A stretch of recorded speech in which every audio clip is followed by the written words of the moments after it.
పండు వద్దు చెట్టు ముద్దు అదేంటో చూసేద్దాం. మనలో చాలా మందికి అరటి పండ్లు అంటే చాలా ఇష్టం ఉంటుంది.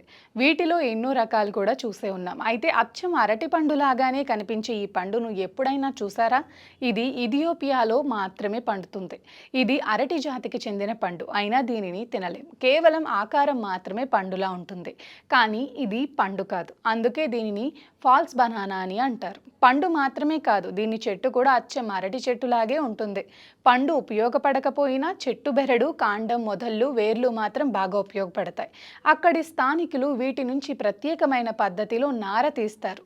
అలా తీసిన నారను ఆరబెట్టి వచ్చిన ఉత్పత్తిలో జావ, రొట్టెలు తయారు చేసుకుంటారట. ఇదే అక్కడి ప్రధాన ఆహారం. ఇది దాదాపుగా 2 కోట్ల మంది ఆకలి తీరుస్తుందంట. ఇది సాగు పెంచితే దాదాపు 10 కోట్ల మందికి ఆకలి తీరుస్తుందని అక్కడి ప్రభుత్వం అంచనా వేస్తుంది. ఈ చెట్టు గురించి మీరు కొత్తగా వింటే మీ ఫ్రెండ్స్కి షేర్ చేయండి, కామెంట్ చేసేయండి.